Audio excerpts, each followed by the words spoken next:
Hey, everybody, we're live, and I'm pleased and excited to present my longtime friend, Leigh Steinberg. Leigh, as I was saying off camera, not only great to see you, but you're looking younger. This is, man. Benjamin Button, that movie. Benjamin Button. Yeah, I want the recipe. I want the recipe. Very soon I'll be, crying like a baby. And we're talking about Demaryius Thomas to start, although our conversations generally range, but I want to start this conversation because I had the pleasure of interviewing Demaryius when he was drafted in the green room. And this was that exchange. And I show this because I want people to understand just how lucid this guy's mind was. You know what I mean? Watch this, folks. This is Demaryius Thomas in New York. I was asking him about the possibility of catching passes from Tim Tebow since he's going to the Broncos. He's a veteran, but he's a big guy. We both use. Let me start here. Sorry about that. Catching balls from Tim Tebow. What do you think about that? I don't know. I see a lot of people talk about him, how he throw, but I think it'll be fun. He's a good guy, know how to win, so I'm looking forward to it. Now, I'm an Oakland Raiders fan, but I'm coming to the league. You're a Denver Bronco now. Yes, sir. What do you know about the Raiders? What do you expect? I know I heard they got a good cornerback, so looking forward to that competition. So see how good he is. You got anything you want to say to Namdi Asamoah right now? No, I ain't got nothing to say. I'll see him on the field whenever we meet. And you're essentially replacing Brandon Marshall. What do you expect in terms of coaching? And how do you compare your game to Brandon Marshall? I know he's a veteran, but he's a big guy. We both use our bodies to make plays. Probably about the same speed. Probably the same. I feel like I got better character, I'm a better blocker. Interesting. To add to that, though, how are you going to deal with the pressure of Broncos fans, wanting to see you as an immediate fill-in for Brandon Marshall? I ain't gonna let it bother me. I'm just gonna go in and work hard and go from there. So I show that one, and in this one, I had the pleasure of interviewing him again at Super Bowl Media Day. This was Super Bowl 50. Maybe just so many people don't know this, but if you qualify for this new program through Pink Energy, you could get.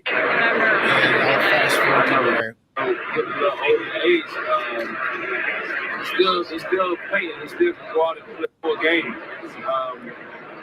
I don't see much change at all. Not really. Really? Hey, Demaryius, I interviewed you right out when you were drafted in the green room at the NFL draft. How does it feel now to be in your second Super Bowl of your career since then? It's a dream come true. That's what guys always want to do, play in the Super Bowl. And of course, win it. I didn't win my first one, but it's just a blessing to be here. And he did actually just that. They won it. As you know, that was in San Francisco. Well, technically, I was in San Jose. You were around there, really. We actually saw you in the actually interviewed you in the media room during that time. And now we're talking about Demaryius in a way that just breaks my heart whenever I come back to think about it and what happened to him. What are your thoughts about Demaryius? So as you know, I had a crisis of conscience back in the late 80s, early 90s, because players kept getting hit in the head. And when we would go to doctors and ask how many were too many, they had no answers. And so I started holding concussion conferences. The first one was in about 94, and that had Troy Aikman and Steve Young and Warren Moon and Drew Bledsoe and Rob Johnson listening to neurologists. And the truth of the matter is that football's a contact sport, and every time an offensive lineman hits a defensive lineman in line of scrimmage, it produces a low-level subconcussive event. These players are getting bigger, stronger, and faster, so the actual physics of the hit have changed. It's gotten exponentially more impactful.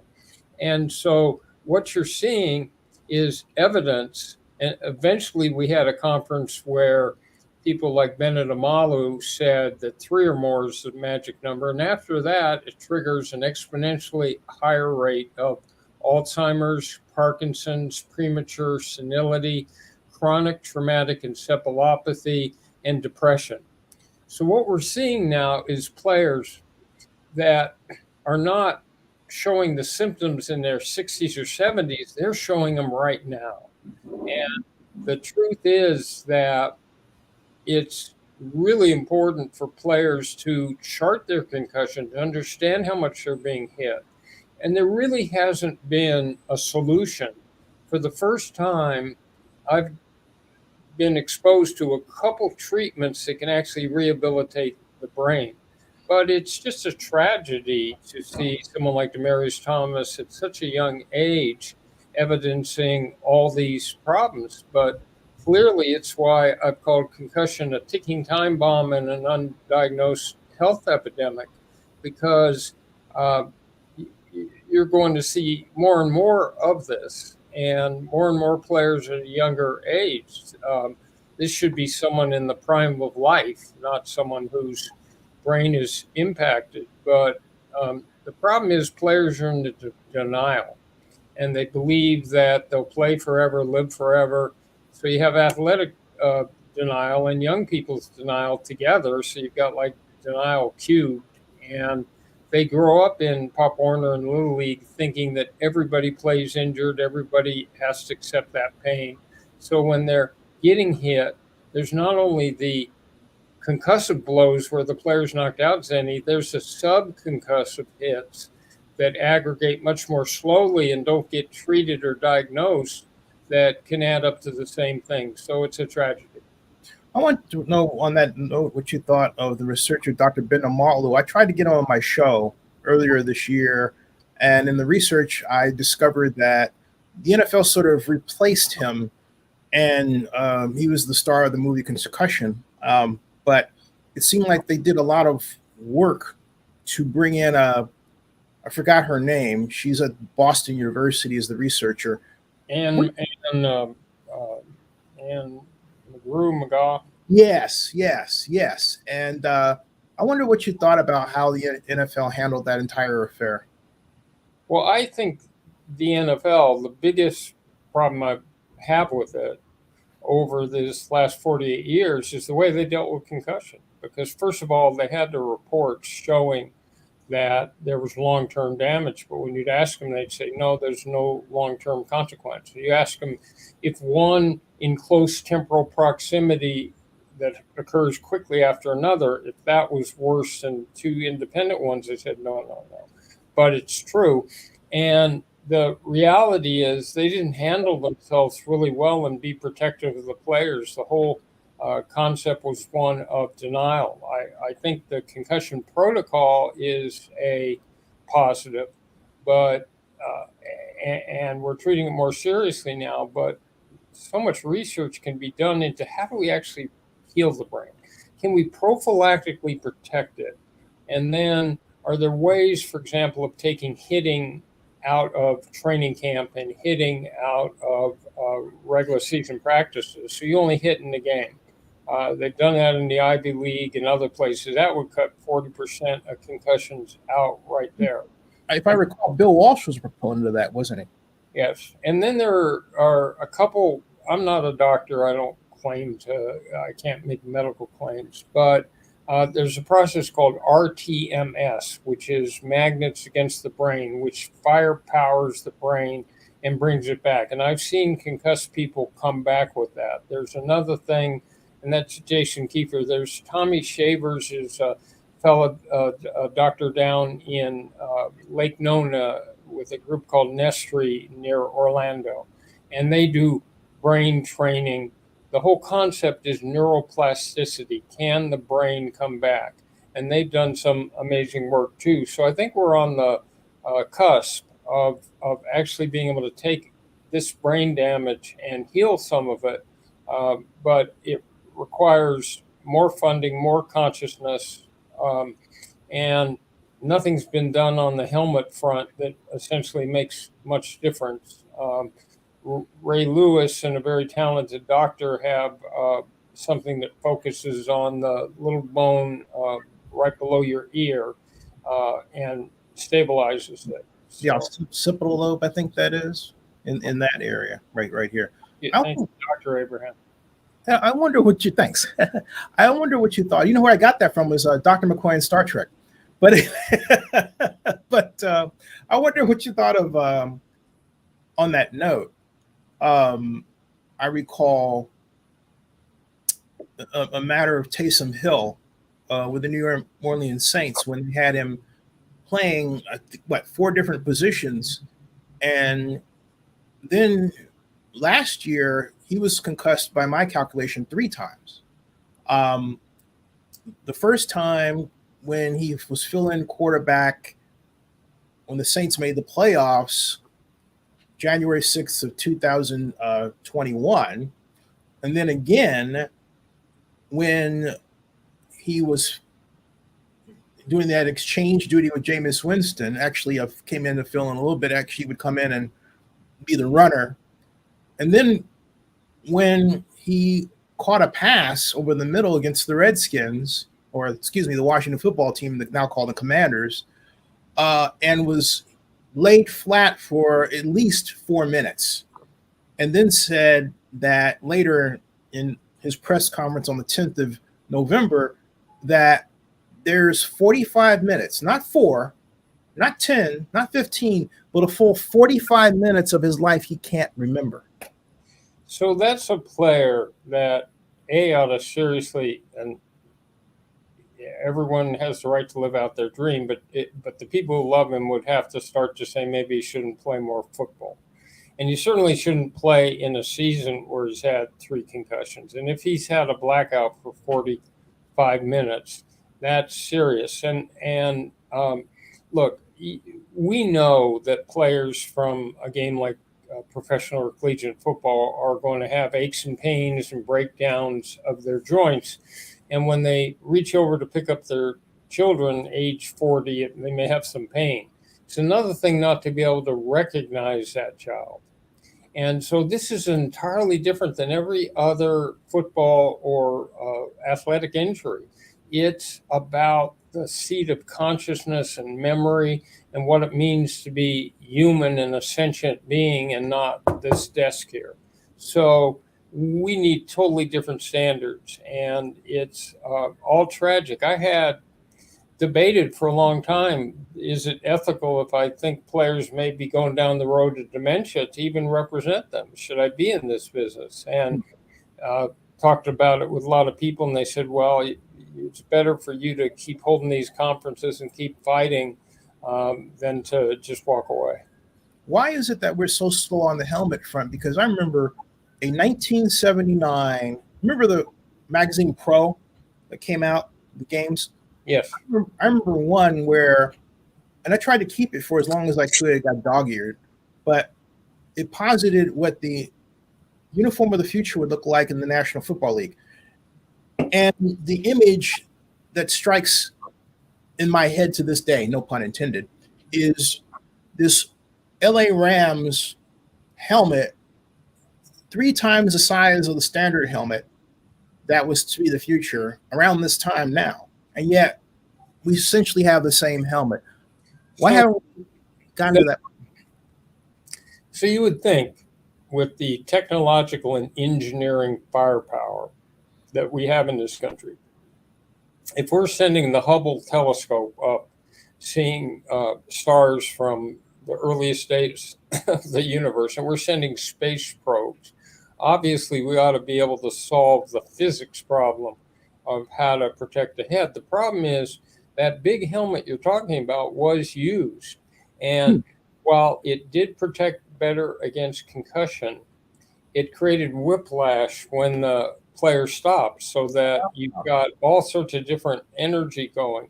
So they have some pieces that go on the head that can help minimize. They've got helmets that use glide on them where they bust off each other, but they're not really there yet.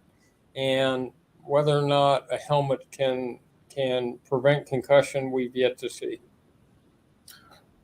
When will we get to a point where we don't have a situation, going back to Taysom Hill, like in his case, the media, local media was still pressing him to be pushed in there, and social media was driving it after he said he had that blackout and he gave that press conference. And social media is not there when the player turns 50. and can't figure out where he is in life. And it's not there when someone gets CTE.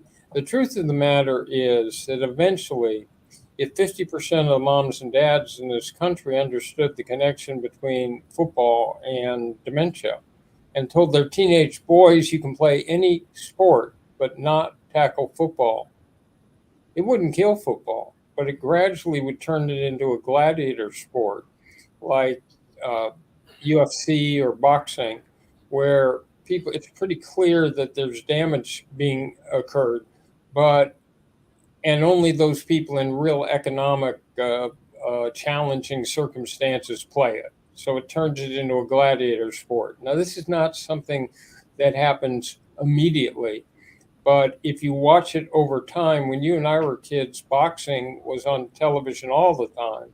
Yep. And was a very popular sport, and now not so much. And so you look at these trends. That's why I've said that the existential threat to football is concussion.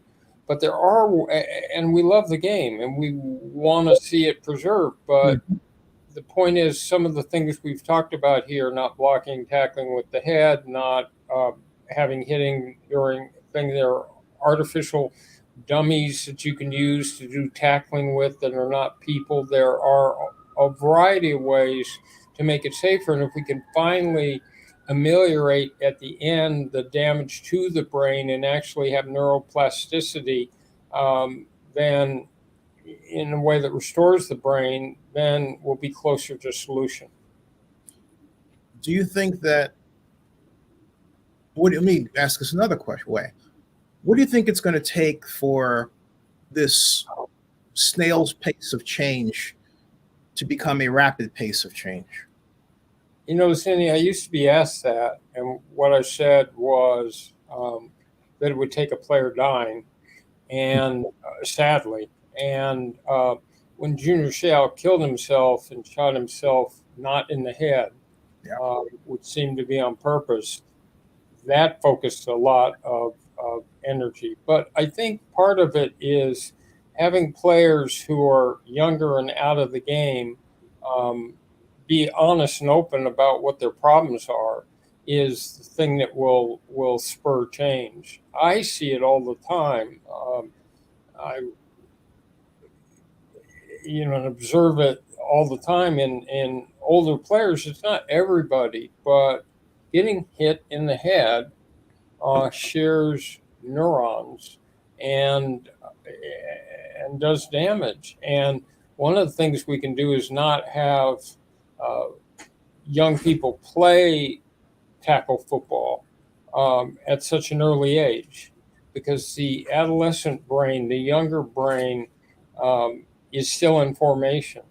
And if it takes a week for someone at 30 to come back from concussion, it takes 3 weeks or longer for a young person. So we could minimize the time that sort of impact's happening. I got to ask you about on that, in that perspective. I think Antonio Brown is suffering from CTE, and that we don't. I don't know what you thought about it, but everyone I talk to says we have to wait until after he passes on, like Mr. Thomas. Do we really? I mean, the signs are there. No, there's testing that can show you. There's everything from non-invasive brain scans that indicate where the blood flow is going or not going in the brain, to biofeedback that presents a pretty clear picture of the brain. It's just not true. There's no reason that we can't be monitoring players in a much more intense way and seeing damage happen and then making intelligent decisions as to how much sense it makes to continue playing. Do you think Antonio Brown should come back or be allowed to come back? I don't know what Antonio Brown's situation is.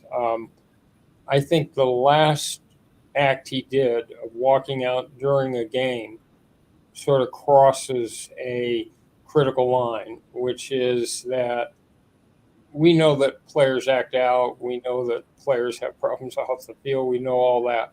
But you cannot walk away from your teammates in the middle of a game. You got to at least be trustworthy in that way.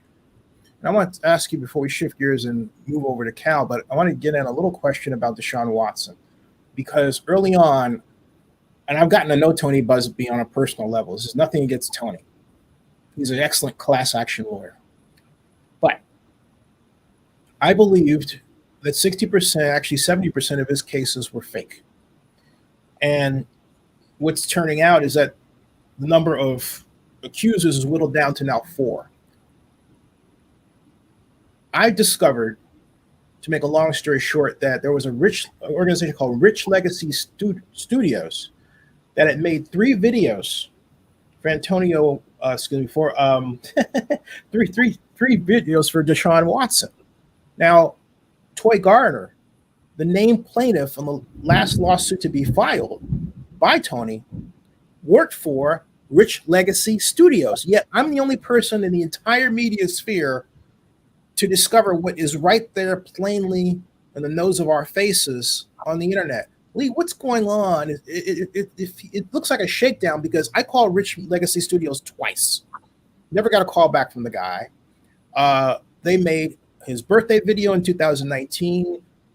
They made another video with he and Jalen Ramsey in it. This is all on YouTube. You have to type Rich Legacy Studios on YouTube. Type it on Google. That's where it takes you first.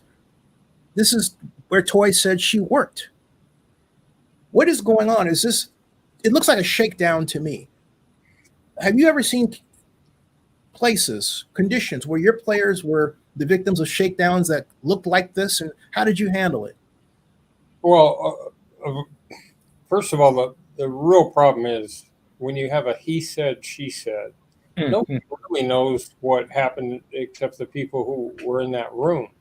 And you want to have a balance where you take women seriously and you don't just discount what happens with them because of the real problems with domestic abuse. And on the other hand, every area is rife with false accusation. And there are undoubtedly some of the people in Me Too that got taken down never got due process, and people just made a fast assumption.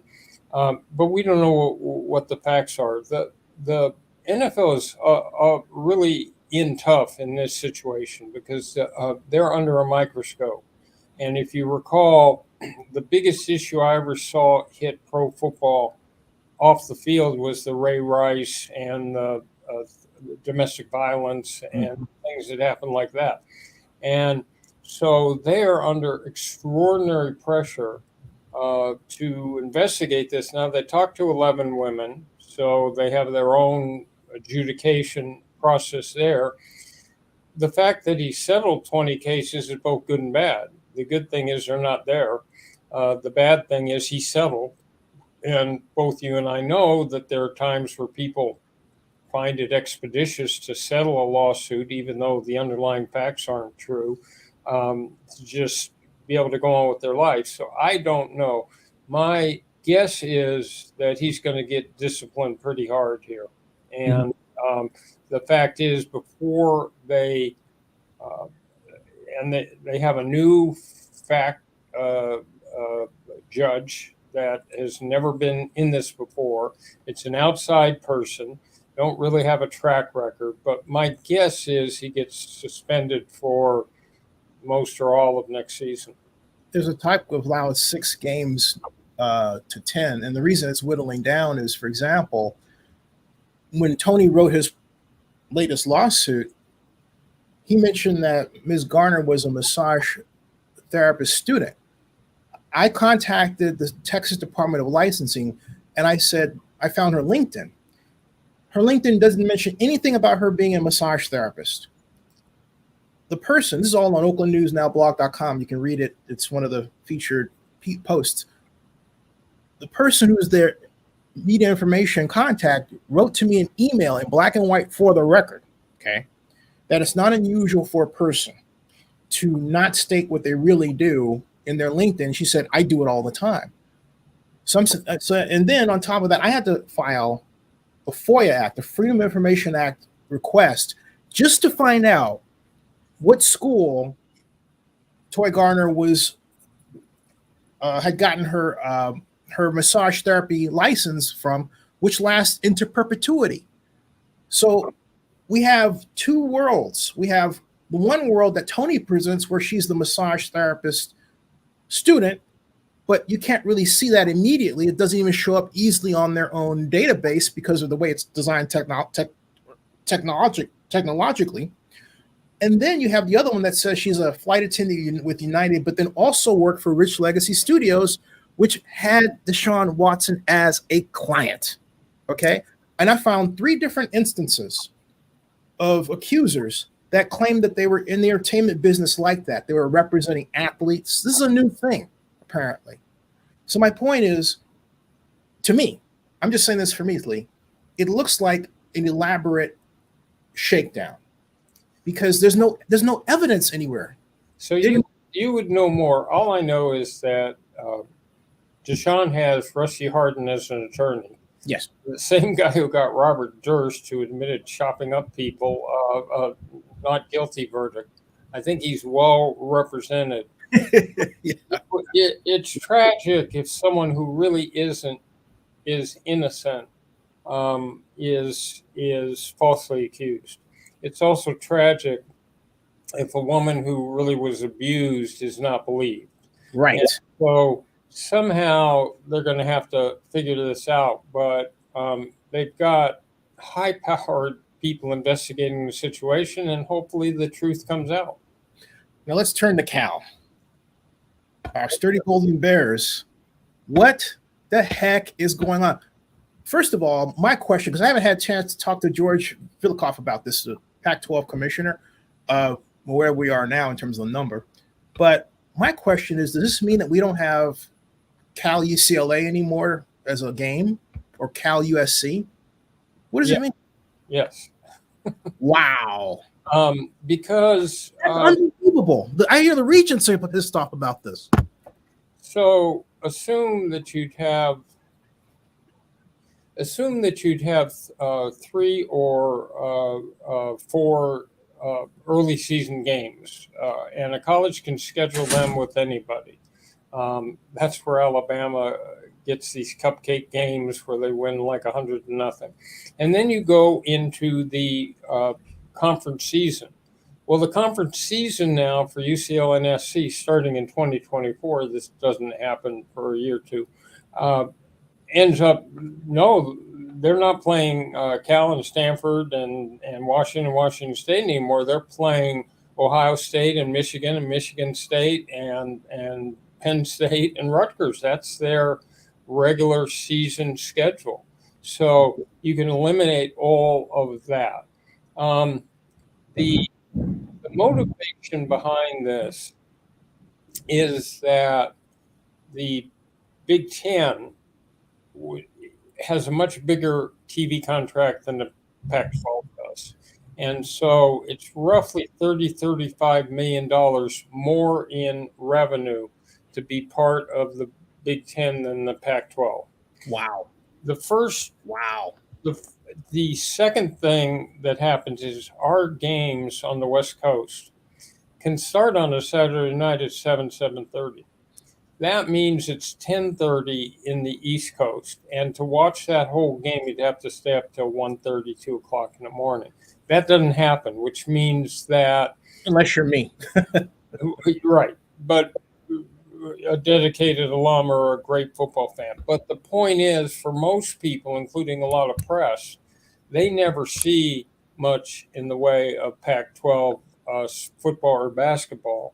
And so what happens is in recruiting, you're screened out from that nationwide market. All of a sudden, SC and UCLA will pick up Chicago as a major media market with Northwestern, and then New York with Rutgers. So you're adding in 2 massive media markets, and then you combine it with Los Angeles, which is number 2, and now all of a sudden the number 1, 2, and 3 media markets are in the same conference. Okay. Second thing is, so it will give UCLA and SC a better chance at recruiting talented players in basketball and football from across the country. It will give a much better chance to do that. The other thing it does, which is a real problem for the Cals and Stanford, is that it supports non-revenue sports. That $30 million, which is about to be much more, but let's say it's $50 or $60 million differential, is the ability to support women's gymnastics and women's volleyball and sports that essentially are important to the charge of a university to allow more opportunity for more athletes to experience team sports. But at the same time, they don't make revenue. And so the threat to Cal is what happens to those sports. The threat to Cal is what now happens. So when I was a kid, they used to have a thing called Ask Mr. Wizard, which was a science experiment. And they took a big sort of playpen filled with ping pong balls, and they would drop one in. And then they would all start spinning off each other in a variety of unpredictable ways. Well, that's what's going to happen now. We don't know. This is just chapter 1. The reaction of the Pac-12 schools, what they're going to do. What does an Oregon do? What does a Washington do? And how this is all going to work out. The Pac-12 should have allowed some of the teams in Texas and the Southwest that were applying into their league a couple of years ago. They should have beefed up their league. They should have been aggressive.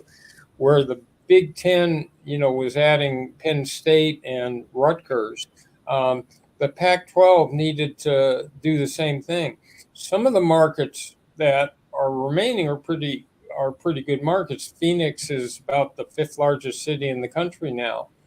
You still have the Bay Area, which is the 5th largest market, but the point is that you need to beef that up with some more regional appeal. I mean, we're essentially this little sliver of the West Coast with the addition of Utah and Colorado.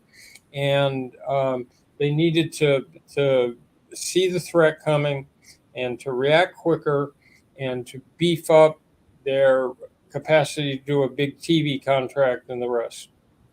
2 questions. First of all, what does this say about Georgia's tenure as head of the Pac-12? And also, what do you think Cal and Stanford should do as a unit? So Stanford went to Notre Dame, I understand, and tried to put a package together where both of them would join the Big Ten. Now, Stanford has this national mystique. Right. And you and I love Cal, and we treasure it. But card carrying. Yes, we're both followers. But the problem is they're going to need to figure out where they go. Is it in their best interest? And what does the Pac-12 do? This new commissioner inherits this, right? Yeah. The deals were done by Larry Scott. And so, but they needed to be doing this strategic thinking much earlier. It's like the way in which NIL has completely revolutionized the relationship between athletes, alums, and changed everything. Now all of a sudden high schoolers can do NIL deals, and it's completely changed the landscape. So you had to be able to see it coming. This is where having vision and long-term ability to project where is the future going. And here it's going to present Cal with some very tough questions, and they're going to need to beef up the Pac-12. Just think of musical chairs, and you're going to have to add some chairs. You have some empty chairs, and then it's who do you put in there? I mean, there can be a good result from this with good strategic thinking. Leigh, I'm gonna let you go. I could keep you for another hour, but I know you got to go. Okay, Zenny. All right, man. I'll talk to you. All right.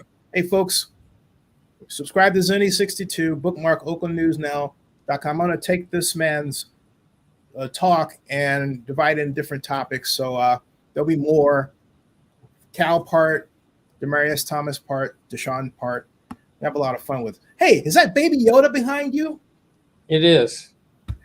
Nice. You should give him a talk. Yeah, I love Star Wars and I love Yoda, and I saw him as the repository of all wisdom. And so my affection has extended to his earlier incarnation. I got to get one of those. Stick around in the background, Leigh. I said, stick around in the background. Okay. Hey, everybody. Thanks a lot. And join us tomorrow when we have Willie Brown, Elihu Harris, Andy Dolich, and Pat Gallagher on to talk about why sports teams are leaving Oakland. I tried to get this man on too. He's got another booking because it would have been a valuable fifth Beatle to have on. But I'm excited to really be able to host this. So 4:00 tomorrow, 4:00 Pacific. And Leigh, if you alter your schedule and decide you can come in for 5 minutes, come on in. Well, I worked with Elihu Harris on Saving the A's in '94. And the problem is that, and he was great, and we got a business committee ahead, and that came in the wake of '92 when I worked with Mayor Jordan to save the Giants, and we were able to save that team.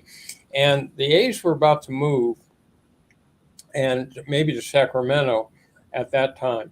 And we needed to find new buyers, which was Ken Hoffman and Shot. Yes. And here's what happened. A group of businessmen got together, created a campaign, There's No Oakland Without the A's. And the Raiders then were playing in Los Angeles. And so the point was that was a combo stadium in an era that didn't have combination stadiums, football, baseball anymore. And you needed the right sight lines and everything else. So what happened was that we envisioned a sports town proximate to that area in South Oakland, which would have Disneyland type rides, would be a tourist destination, would be like a Disneyland of sports.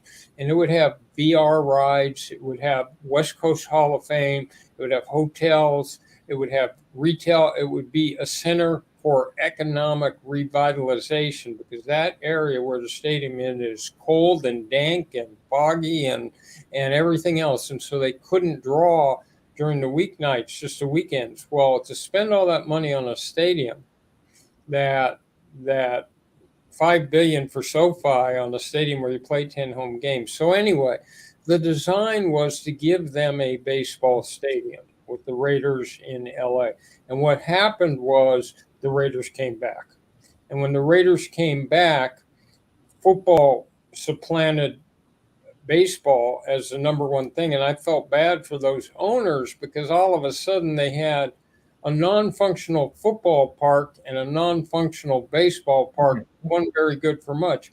And instead of rebuilding that area and creating economic revitalization in Oakland, nothing happened.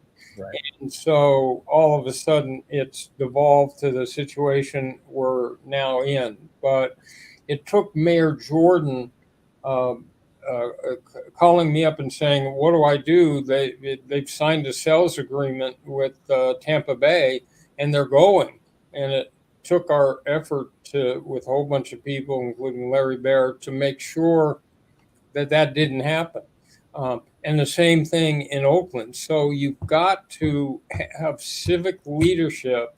And the problem Oakland has is, there's a city of 350, 400,000 people competing against massive, entities. And you got Las Vegas sitting out there, and they've been really successful in terms of the Golden Knights. Anybody who ever thought you could sell ice hockey in the desert they did a miraculous job. And now they have the Raiders, and all of a sudden you're facing competition over, it's all about the venue. Okay. And it's all about the revenue that comes off of that venue. How many ancillary revenue streams can you create?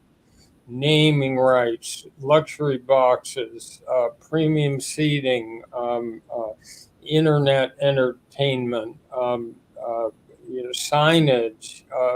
What can you create? And so now hotels in the stadium. You need to create a huge civic effort with all the power that California has to fight this off? There are a number of people I talk to, fans, who think it's always the fault of the greedy owner.